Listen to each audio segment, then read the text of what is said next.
what's cool about the sequoia trees is their root systems are not very deep, right? But their root systems are intertwined with each other. And so the reason why they can grow so tall and so big is because they have each other, right? A sequoia tree cannot grow that tall by itself. It is only because it has others, right?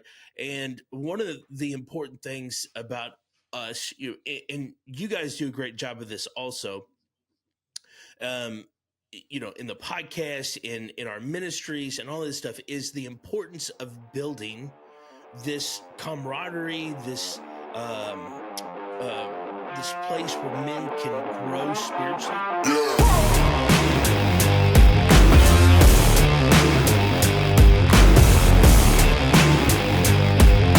Welcome to Real Man Talk, discussing the tough issues facing men and their families every day. Here's Anthony Curnutt and Carla Sau.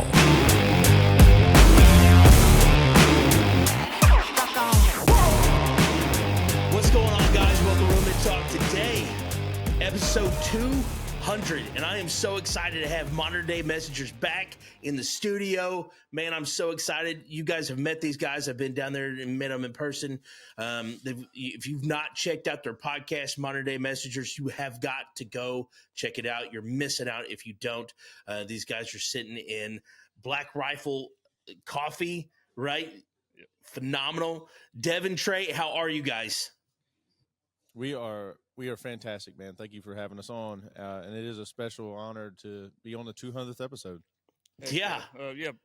Appreciate you, Anthony, for letting us on here. And like you said, 200th episode. This is probably the highest achievement of my life.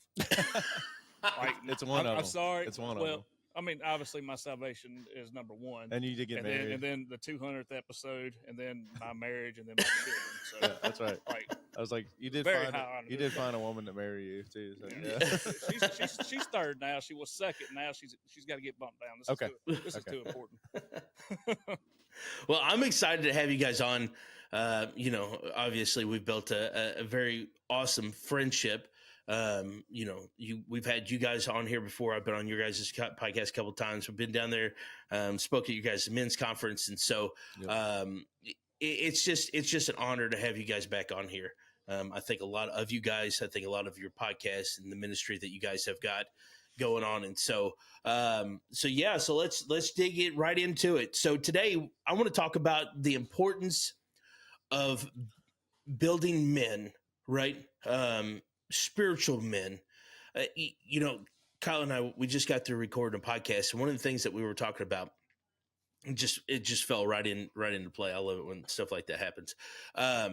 We were talking about hardships and different things like that, but one of the things that you learn when you look at the sequoia trees, I don't know if you guys are familiar with sequoia trees out in California and Oregon and Washington, but phenomenal.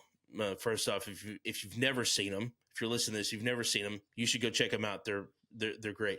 It's like walking through an episode of Jurassic Park, but you get out there and it really is. But what's cool about the sequoia trees is their root systems are not very deep, right? But their root systems are intertwined with each other. And so the reason why they can grow so tall and so big is because they have each other, right? A sequoia tree cannot grow that tall by itself. It is only because it has others, right? And one of the important things about us, and you guys do a great job of this also, in the podcast, in our ministries and all this stuff, is the importance of building this camaraderie, this place where men can grow spiritually, right? And I really want to talk about the importance of that. Why is it important for us as godly men to build other godly men? You want to go first? Or? Yeah, I can go first. Save the best for last. Save the best for last. Yeah. Well, I think it's very important, and it's one of the key things to just being a man in general. And I'd like to go back to like the basis of like the objective reality of it. It's just because of the fact that like we were talking about this before we even recorded, like about the lone wolf thing, right? Like if you're alone, like if the wolf leaves its pack, it's gonna die. It's Mhm. it's and a lot of times it's just, I think men have this idea, and I think this might be a societal thing, but kind of some pre-context to this is, your book, framework for biblical masculinity. You actually you hit on this and throughout the entire thing, and one of the big things is like, um, you talk about how like society has like kind of pushed us into some type of movement, basically, of like the man has to leave the house, and like in these areas, like a lot of these, you know, some of these camaraderies can be bad and they can be good, and Right. sometimes when people are like in bad camaraderies, they like, um, they just like say some, rub some dirt on it, pull up by your bootstraps, and just go on, ignore it and everything like that. And I think it's poor leadership, um, and it's just, I think it's a not a really great perspective of that reality. But on the other hand, we're on the side of Jesus Christ and everything, and we're talking about how we intertwine with each other. It's like your example with the sequoia trees, and in Ecclesiastes, it talks about, a cord of three strands is not easily broken. Right. You know, um, it's kind of like that. It's like we're not meant to be alone. Man is not meant to be alone. We need that support and help, and also the understanding of like, as believers and everything, like, to lean on each other, to be open with each other, because we're all going through a lot of the same things. And I think men typically hide that more than women do. But it's so important to find that group of people, get involved in these. Don't be afraid to get involved in these conversations like we're having right now. Talk about it. Talk about like what's going on and everything. Me and Devin do a pretty good job about that.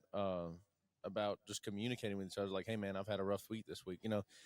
Like this week, he's had a couple of things that happened with him a couple of days ago, and just to be able to call me or call him and just lean on each other and be like, hey man, like I'm really struggling with something.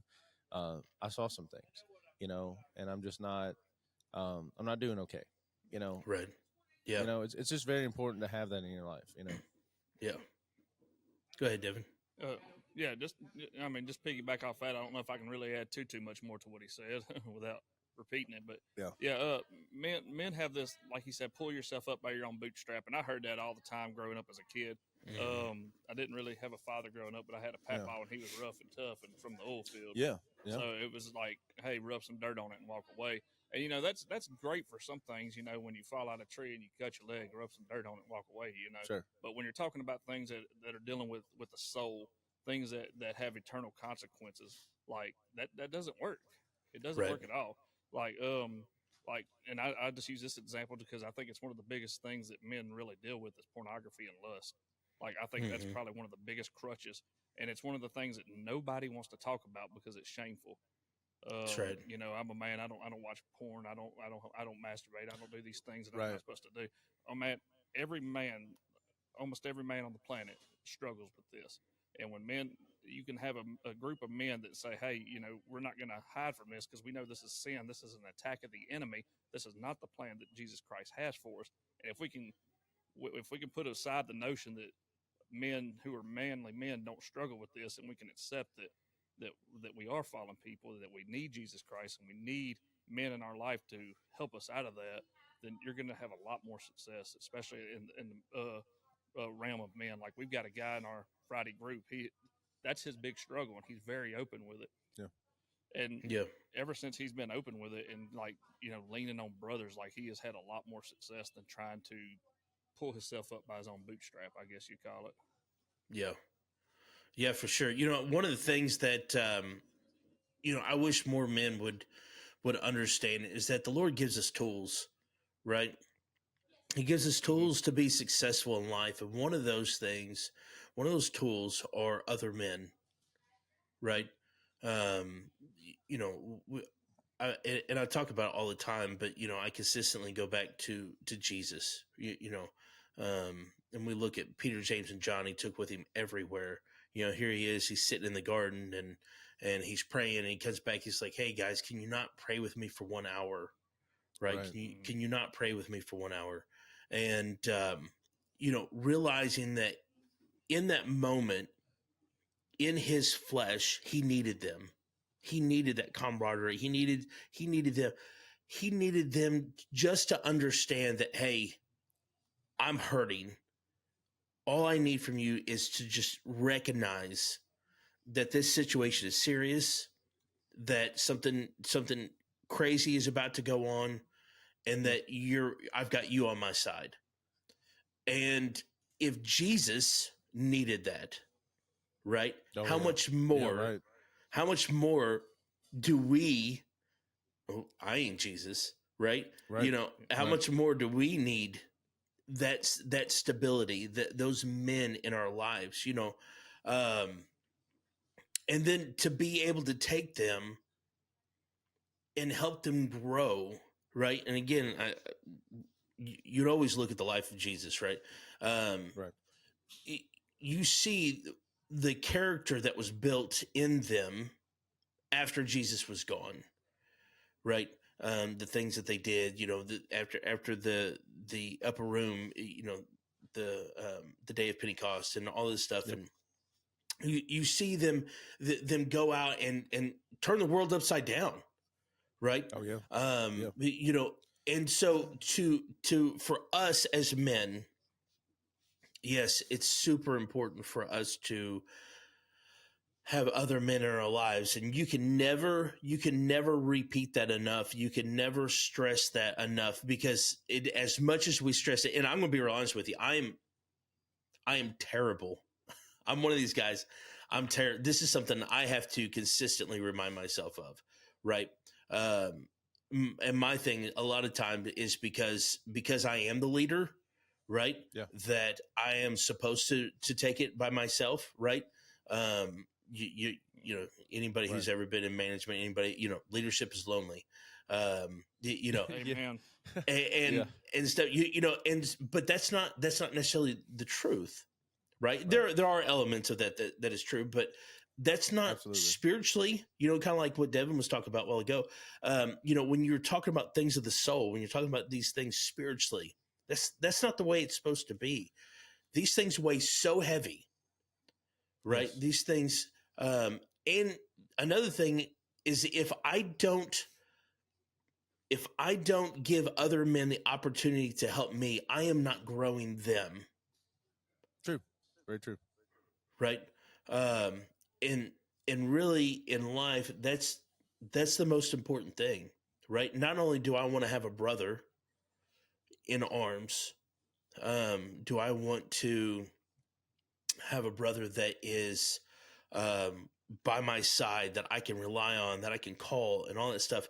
But I also want to see him succeed, right? How can I not only lean on him, but how can I help him grow, right? Iron sharpens iron. Sure. And you mentioned a thing about like what we all do here, your podcast, our podcast, the men's ministry, everything that we're involved in and everything. It's like we're equipping men to be leaders, and I think a really big thing is like, why are we doing this? And I've had several conversations over the last months with my friends, that are not quite believers, and because they can't reason why. Like, why do I have to follow? Why is there God? Why do I have to follow these rules and all these everything? And those are very legit questions, right? And I think Yes. one of our main goals is to like show people, or at least give them the evidence of a God, creation, design, time, space, matter, all of these things that have to come in simultaneously to exist at all. Even Albert Einstein said at one point, if you could move at the speed of light, time would cease to exist. Well, we know that God exists out of time, space, and matter. So that means he's an eternal being, right? So, and a design points to designer and everything. So, so we try to really equip men to like understand, like, hey, we all as men serve something, whether it's ourselves, anything of this, anything secular, any God out there, lowercase g, that anything can be a god, our cell phones, whatever. Anything that we take our time and devote ourselves to above anything else in our lives, right? So it's to equip men to understand, like, hey, like there's a thing called subjective reality and objective reality, and it's a great example. I heard Wes Huff talk about this, and he said the example was like, he's like, there's like 3,000 gods out there. He's like, how do you know which one is right? He's like, and he gave this great example that I think he got it from somewhere else, but anyway, needless to say that it's like, if I committed a crime, there's like, how many people you think in Ruston? I don't know. Let's just say 10,000, whatever. There's 10,000 people in a city, and I committed the crime, and I go before the judge, and I'm like, yeah, there's 3,000. There's like 10,000 people in here. Are you sure I'm the one who did it? Whatever. Well, the objective reality is that yes, I am the one who committed the crime, and I have to be in this. And so, it's not out of the 10,000 people. So it I guess the argument falls apart on the other side about which God is right. Well, you just break it down to the simplest form, to, I guess, gain the truth, and and don't take my word for it. Whoever's listening and everything, go research it for yourself. But the thing is we try to equip men with the knowledge that there is a God. We all serve something. So who do you serve under, right? And so we try to, and that's Jesus Christ. Obviously, we can get into the manuscripts and the historical evidence and everything, but you can go look it up, and so you start to look at like the life of Jesus, and how he chose 12 disciples, right? It's a small group of men, but what you said before just really hit the nail on the head, man. Like, if Jesus needed a small group of men to help him with his ministry and to grow character and all this other things, like, then how much more do we need it? We need it way more. Like, it's just, you're talking about the Son of God, the Messiah, chose 12 ordinary men, fishermen, tax collectors, all this other stuff to help him out. It's insane to think about. But I think our main goal, though, is to equip men to understand, like, hey, there is a God. You are called to be a leader. And then also we try to help disciple them. That's a really important thing, to disciple them into becoming the character of Christ. Right. Just to touch on kind of both of what y'all talked about, the discipleship and then the iron and sharpening iron and wanting that person to succeed. That iron sharpens iron, it gets used a lot and people don't even really understand the concept of it. When you are sharpening iron, there's sparks, there's metal slag. Yeah. I mean, it's a rough process. Yeah. And one of the things that, especially it speaks to the discipleship of what we do for men. It's like, hey, we're not going to, introduce you to this guy named Christ and then drop you off on the curb and you figure it out by law. That's right. We are here with you because we want you to succeed. We want you to have a real relationship with Christ. And if that means, I have to be the bad guy and tell you, like, hey, what you're doing is not in the design that God has for you. Right. And you have to be mad at me, then you just have to be mad at me because, I want to speak the truth of God into you. So you are equipped with that. I use an example like this all the time, or I use this same example all the time. If Trey sees me walking out of a bar and I'm drunker than Cooter Brown, what's more loving of him? If he says, I don't want to offend Devin, so I'm just going to let him drive and I get in a wreck and kill somebody or myself. No. Or is it more loving for him to say, nope, and he drags me out and beats my skull into the pavement? Like, I'm going to be mad at him for the beating he gave me. But at the end of the day, that's out of love, and that is more loving than to let me get behind that wheel. That's true. That it just speaks to the truth. But that's what we try to do with this discipling of men. Like, yes, you need to understand the grace of God. Like, that is the number one thing that a man needs to know about is, like, we're wretched, black-hearted sinners, and we have a God who has saved us by his mercy and his grace. Okay, but now we need to walk in his truth. Mm-hmm. Amen. Yes. That's a good word. Yeah, that is a good word. And I think people forget the importance of discipleship, right? Which is really what it's all about, right? I mean, everything that we're doing, everything you guys do, I mean, that's really what it's all about is discipleship. Pouring into men's life, helping them and equipping them to become the leaders that God has called them to be. and we all play this part of the same game, right? We're all playing a chess game. Yep. This is not checkers. This is not, this is not a fast paced game. This is chess. This is strategy. It's, what I mean? We're playing the long game. And to understand the importance, I think the church for so long, and I'm not trying to just harp on the church or whatever, but I think church for so long just wanted to make converts, right? It's kind of like everybody got really comfortable with the Billy Graham movement, right? Where everybody shows up to these crusades, they fill out these cards, and okay, everybody got saved, let's go, right? And then that's it, right? Yeah. But that's not. I mean, don't get me wrong, Billy Graham was great, and there's place for that, right? Right. But the church got lazy, and we neglected the importance of discipleship, of you know, and Devin, just to what you were saying, it's because it is hard, right? When anybody who's discipled many people, it is so difficult at times.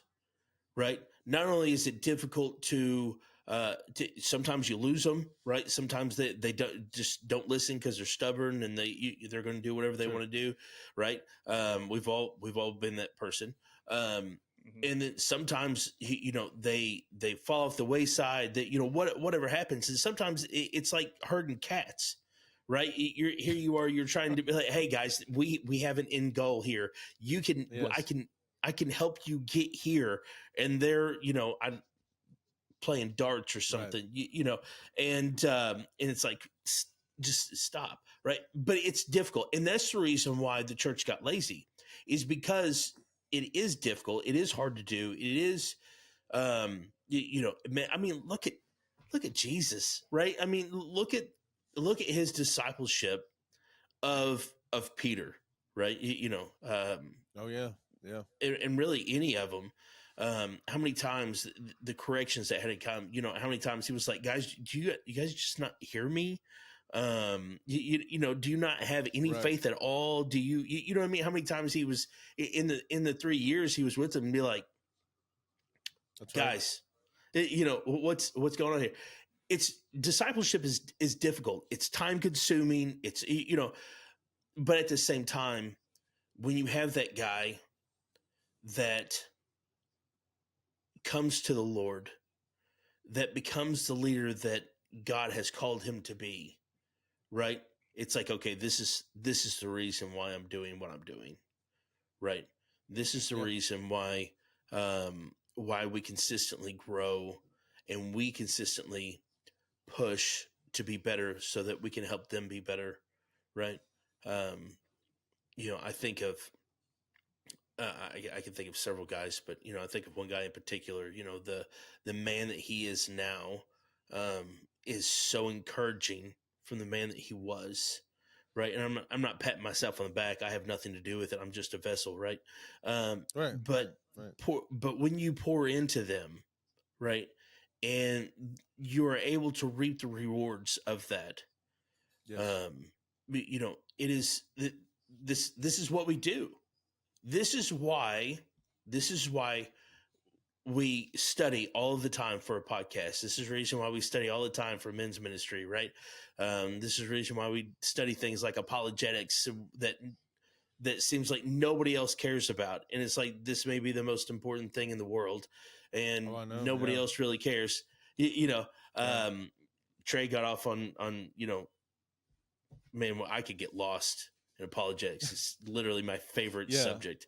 And as a matter of fact, I teach a class on apologetics, and I love it. But one of the things that drove me to that, right? One of the things that drove me to apologetics is my need to be better, right? Right. Understanding that, I'll just tell you, I was like, that same question that Wesley Huff, you were talking about that, which I've seen that video of Wesley Huff, but yes, yeah, he was like, how do we know? I've grown up in the church that I've been in, and stuff, and Yeah, I had my rebellious age or whatever, but I've pretty much grown up there. But how do I know that I'm right? If Right. I'm Right. if I'm leading people, right? Exactly. If I'm leading people, I only want to lead them to truth. But if I don't know the truth for Yep. myself, then I'm leading them nowhere, right? Right. Yeah, Even basically, you're even if leaving I a fart in the wind. yeah, Yeah. that's exactly right. You know, even if I accidentally got the right answer, right? Yes. Right. Let's you know, it's like my son used to do calculus, right? And, which I have no I don't even know how to spell that word, man. right. It's crazy. But I remember his, like, each problem would take like an entire page, right? If Yeah, I it's insane. guessed the right answer, right, and wrote it down, Right. I'm not helping anybody, Well, true. True. Absolutely.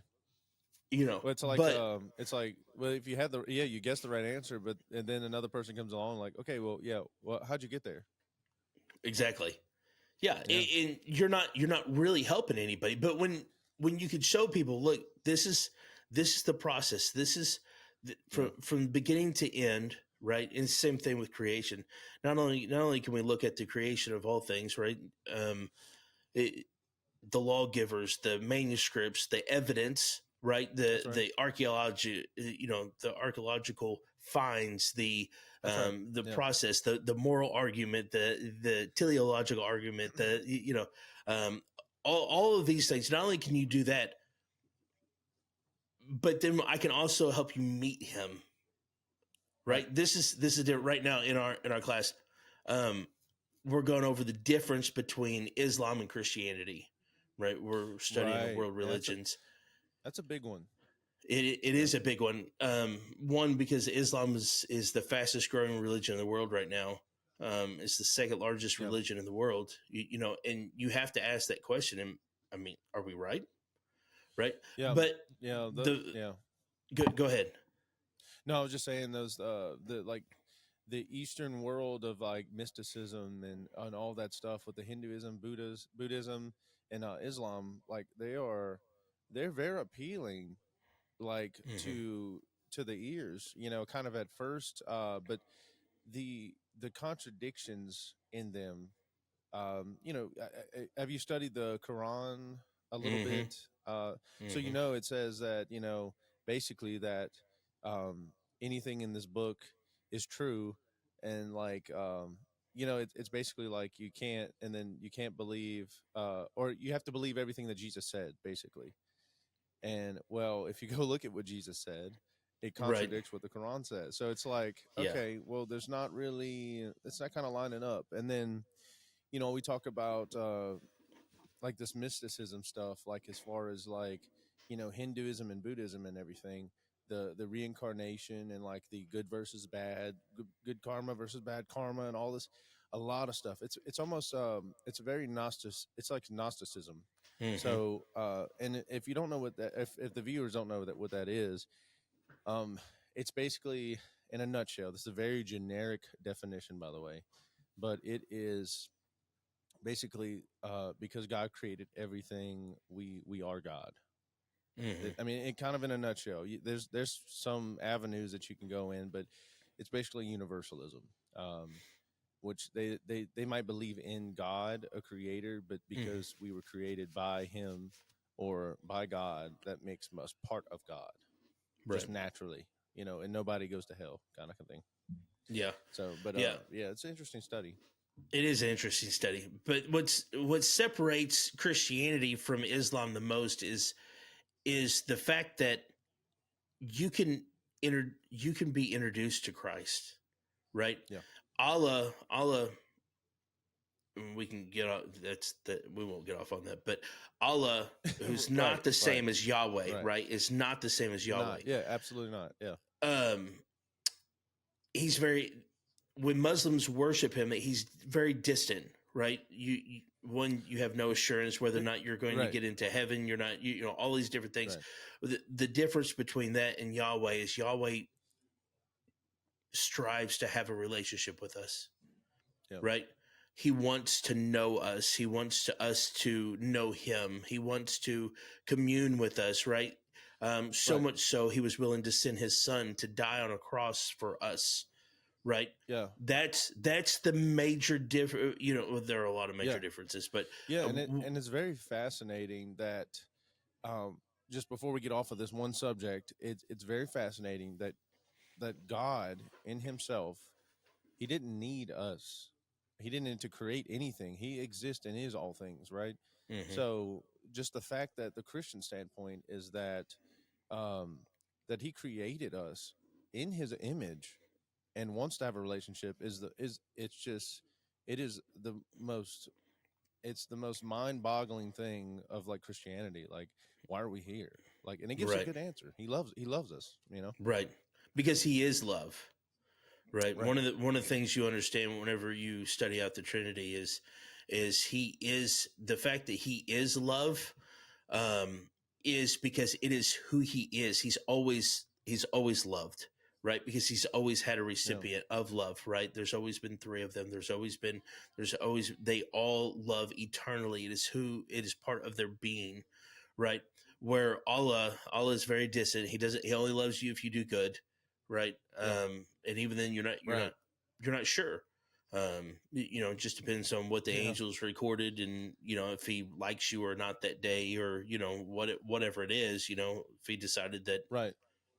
you know, Yeah. It's very different than the unconditional love that, God the Father, Jesus Christ gives us. You know what I'm saying? right, Very different. Very different. yeah. And so to be able to introduce, not only to be able to grow, help other men, equip them, and help them grow into the leaders, but you can help them introduce them to a loving Savior Yes. who loves them, who loves them Yeah. no matter, right? While we were yet Right. sinners, Christ died That's right. for us, Yeah. right? Yeah, absolutely, man. And the same way that you got into apologetics and like just the theology of the Bible. I mean, it's very similar to the way that I guess me and Devin both came across it. We got into these deep dive studies with Greek and Hebrew and like, these specific things and we've studied some of these manuscripts and everything, and because one of his favorite verses is in First Peter Chapter 3. 3:15. Yep, starting at Yeah. 15. Yeah, Mm-hmm. starting at 15. Always be Yes. ready to give a defense. Right. Okay, exactly. I'm not going to repeat everything you said, but it's the same way. Like if somebody comes up to me and it's like, okay, Trey, why is your truth better than my truth? Um, My God rose from the dead. yeah. Well, yeah. Yes. Yeah, that's a big one. That is a big one. Yes. Right. But it's true, and that's why we've gotten in so many studies, and like we've just researched, and we're still learning. Oh my goodness. I mean, there's so much knowledge out there that it's just we'll be learning for the rest of our lives, to be honest. 100%. I am convinced. I'm convinced that eternity with God will be a consistent, forever learning who He is, discovering Him. Right? It'll never be, oh, we've discovered everything there is to know about God. Right? Otherwise, He wouldn't be God. It'll right. be an That's right. eternity of getting to know Him and learning deeper of who He is. Right? Right. But yeah, the need for truth, right? Especially in a postmodernistic society like we live in now, right, where everything is just everybody else's truth, right? Sure. When we live in such a time as what we live, we can only introduce truth, and if I'm going to be the leader that God has called me to be, right, then I have to consistently be growing, right? I tell people all the time in our men's group and stuff and on the podcast, but my goal is to lead not only my family, my wife and my children, but the people around me to the feet of Jesus. Right. And I cannot lead them there unless I'm there first. Right. I cannot lead them to truth if I don't know truth. That's exactly right. Yeah. You can't teach what you don't know. You can't teach what you don't know. That's exactly right. And so that's right. I want our listeners to understand that not only is it important for us to be leaders, right? To lead our families, to lead our wives, our children, people around us. But it's important for us to help men grow. This is not an objective of Modern Day Messengers or Real Men Ministries, right? This is every single man. This is what we're called to do, right? This is not just you have to have a ministry to do this. No, you have. I talk about all the time. Every man needs three people in their lives: a Paul, a Silas, and a Timothy. Every single man needs a Timothy. Every single man needs somebody that he's growing, that he's teaching. Right. This is every man's objective. Right. Yeah. Sometimes it's our children. Sometimes it's our wives. Sometimes it's brothers. Right. Yeah. But no matter what. Man. Yeah. Just I guess to speak on that, I mean, it took a lot of people who knew the Bible, knew the Word of God, and knew the person of Jesus to get me brought in, because I don't know if we talked about this before, but before I came to Christ, like, I was literally involved in an affair. Like, I was actively cheating on my wife, and like, it wasn't until somebody who really I mean, I grew up in church. I knew the church answers, but I didn't really know the person of Jesus Christ. But it took somebody who was studying the Bible, who knew the person of Jesus, and that Jesus wanted me to be out of this depravity and have that relationship with him. Right. Somebody who had, like I said, studied the Bible, who knew the apologetics, who knew, like, to convince me more than just because God is a feeling, but that God is a person and a true person who has a true plan for you. And I mean, it just speaks to that, like, that God may call you as a man to have that kind of relationship with somebody else who is outside of his will, and just being equipped with the knowledge of God, whether it be through apologetics, whether it be through, if all you know in the beginning is just telling them about the gospel, about how you're a sinner and Jesus came and died for your sins because he loves you, to be the propitiation for your sin debt. And I mean, just being equipped, because our calling is to bring other men to Christ. Yeah. Yeah. And so, I mean, it's just so important. So vitally important, and it's something that, again, I go back to, I'll never be able to stress enough that this is something that we all do. We're all called to do, right? Every one of us. And, and so as we're getting ready to land this plane, so the last time we met, I was on your guys' podcast, all that good stuff. We were at a men's conference, right? And so I just kind of want to talk about, I thought it was awesome, right? I thoroughly enjoyed it. I thought you guys did a good job. Good job planning it. It was great. But just kind of, expand on that a little bit. What you guys did, what the future holds for that conference, right? Kind of maybe some success that you guys have seen out of that, all that good jazz. Yeah. So that was our third actual conference, but that was the second one that me and Trey kind of planned. Right. So when we got brought into Men of Courage, like, there's different chapters. Me and Trey run the Lincoln Parish chapter. Yeah. So the guy who runs Webster, he came in and ran the first one for us and kind of showed us the ropes. Yeah. So we did the first one, and it was good. We had some good things, but we sucked at planning the event. Yeah. It takes practice, man. It takes practice. It was a cup full of suck with a free refill. Like, I mean, but the Lord was there. The Lord was there. Yes. And there was people who made a decision for Christ. And ultimately, that's all what it's about. But, as you do things and you're working in the contents of things for God, you want to work with excellence. I guess you kind of like yes. Right. So, the second one we did, which we had you as there. And by the way, we still have some of our men who just, like, I don't know, for whatever reason, they just kind of fangirl over you. It's like they met a celebrity. Oh, my gosh. Yeah. I am not. No, I know, but especially our buddy Nick. Like, when he found out you were coming and we had done the framework for biblical masculinity book in our group. Mm-hmm. He was like, "Oh my gosh, are y'all serious? He's coming!" Yeah. So some of the successes we've seen out of that, I think first of all we planned it a lot better, had a lot better flow to it. Yes. We need to work on advertising because that's obviously not our strong suit.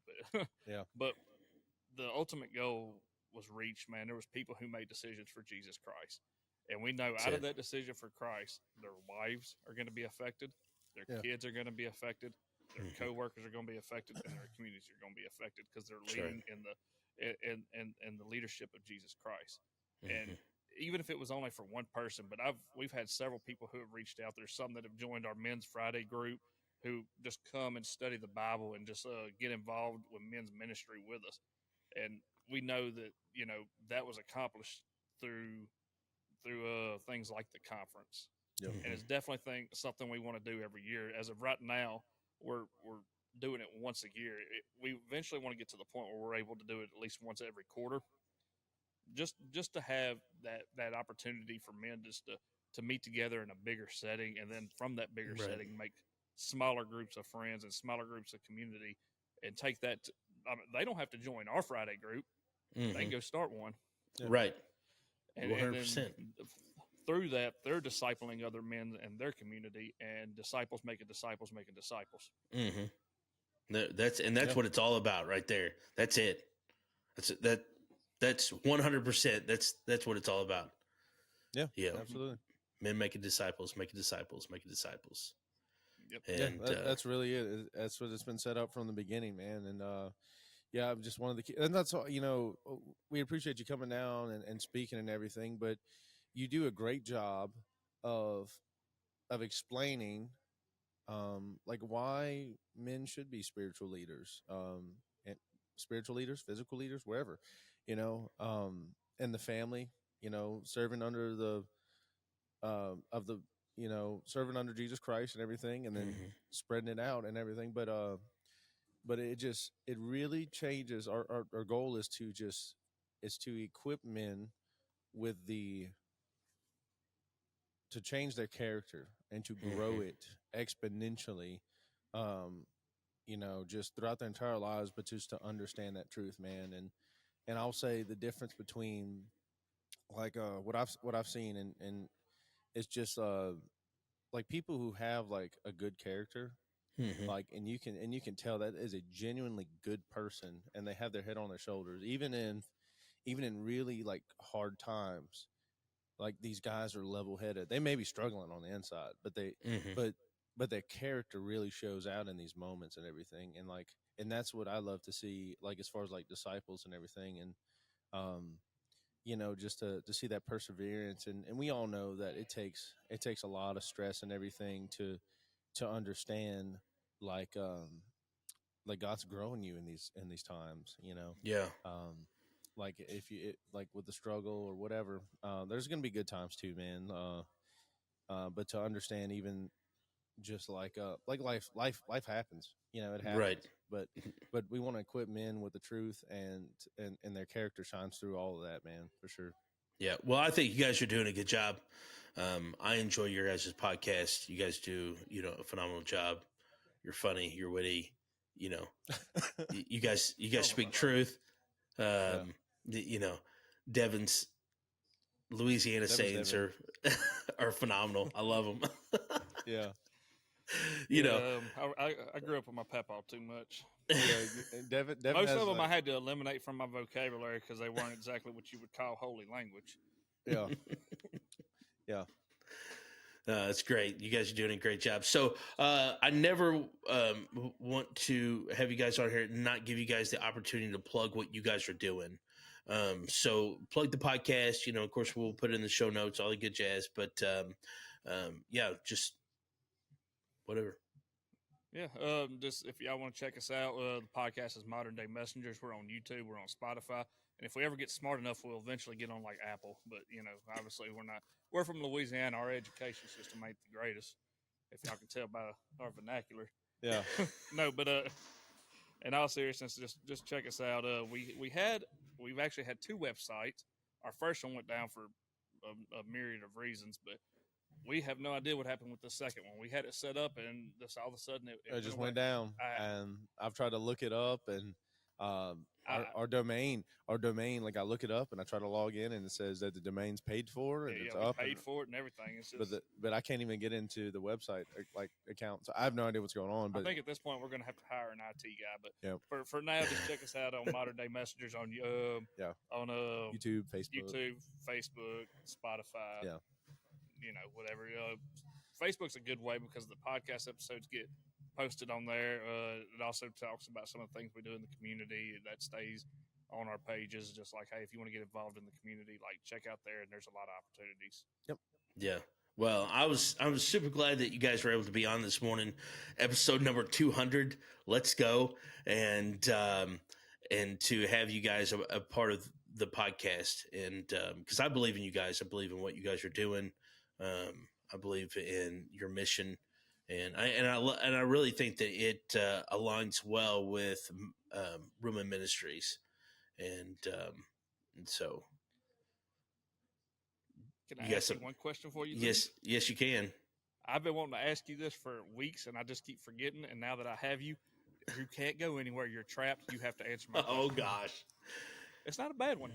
If you could go back to any point in the Bible, and watch the events unfold like a DVR, like divine video recording, what scene in the Bible would you go back to watch? Oh, David and Goliath. That's a good one. Yeah. Oh, that's a good one. David and Goliath.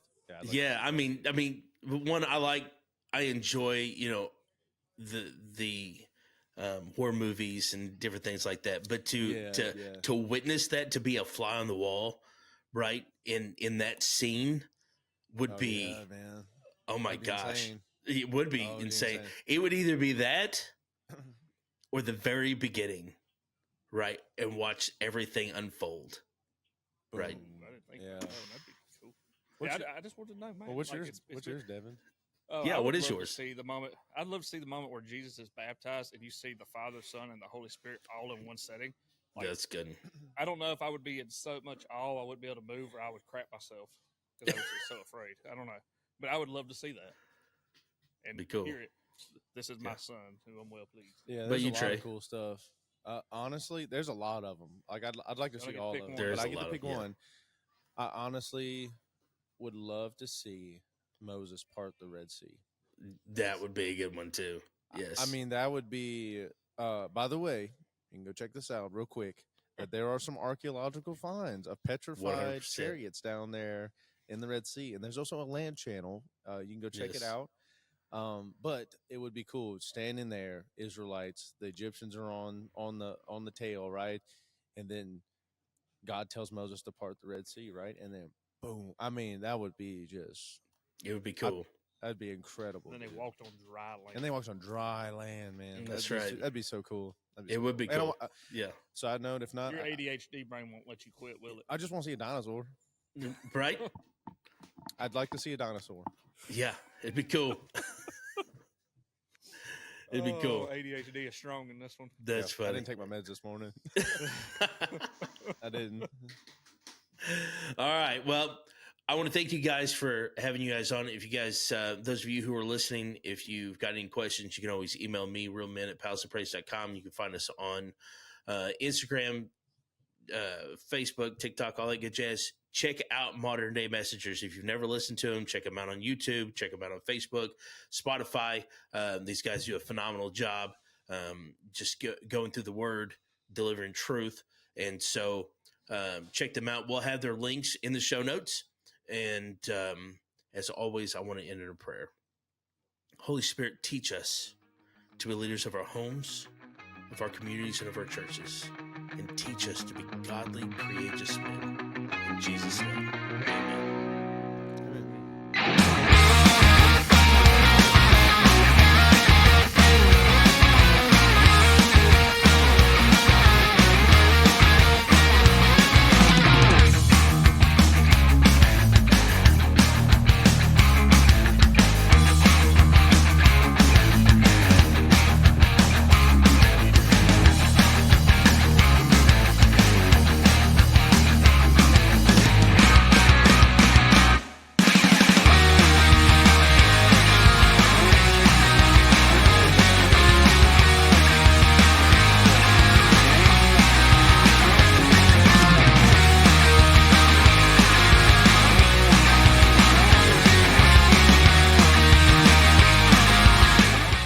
been listening to Real Men Talk. If you'd like to get in touch with us, shoot us an email, realmen@palaceofpraise.com, or visit our website at realmenministries.us. You can also message us through social media. If you're a man age 16 and up and would like to be a part of the conversation, join us at the Palace of Praise every Thursday night at 6:30 p.m. If you don't have a home church, consider joining us for worship on Sundays at 10:30 a.m. and 6 p.m. Palace of Praise is located at 1400 Herschel Best Boulevard in Poplar Bluff, Missouri. New episodes of Real Men Talk drop every Thursday at 5 p.m. on all major podcast platforms. You can also find us on YouTube, TikTok, Instagram, X, and Facebook. Real Men Talk is a production of Real Men Studios in cooperation with Palace Media Services.